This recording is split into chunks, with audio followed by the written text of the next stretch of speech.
Apapun profesi kita sebagai umat manusia, tentu penting kita bagaimana mampu memiliki 3 kecerdasan yang seimbang.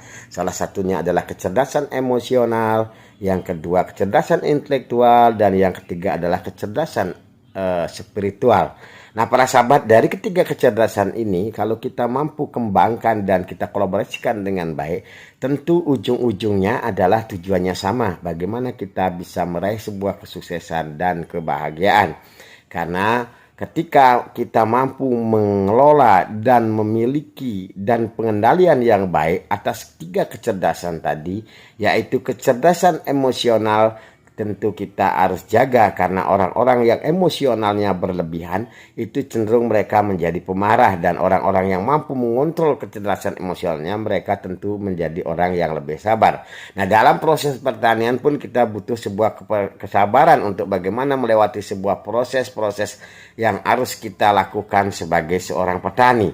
Nah, selain itu juga bagaimana kita harus mampu memiliki kecerdasan intelektual. Kecerdasan intelektual itu untuk bagaimana kita mengembangkan apa yang menjadi sebuah impian kita dan apa yang menjadi program kita, mesti harus mencari berbagai referensi baik dari akademisi dan juga praktisi yang ada, sehingga akan menjadi sebuah kolaborasi dan balancing yang bagus ketika kita juga mampu bagaimana meningkatkan kecerdasan spiritual kita. Karena kalau kecerdasan spiritual itu identik dengan kita mampu melaksanakan atau mengimplementasikan sebuah yatnya. Kalau kita orang Bali di Hindu, yatnya itu adalah bagaimana kita mampu melayani.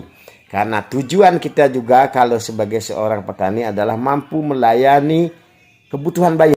Dengan banyak kita mampu melayani kebutuhan banyak orang, di sanalah kita memiliki sebuah kemampuan yang berbeda dari kebanyakan orang. Sehingga kita akan memiliki value. Begitu juga kalau kecerdasan emosional kita sudah bagus, intelektual kita juga sudah tinggi, dan juga kecerdasan spiritual kita sudah bagus, maka dipastikan kita akan menjadi orang bernilai. Nah, orang-orang bernilai ini tentu melewati sebuah proses. Nah, tentu setiap orang mencetak sebuah nilai-nilai pada dirinya, value pada dirinya, itu akan sering mendapatkan sesuatu, baik penghargaan secara materi dan yang lain sebagainya. Maka walaupun kita sebagai petani penting dari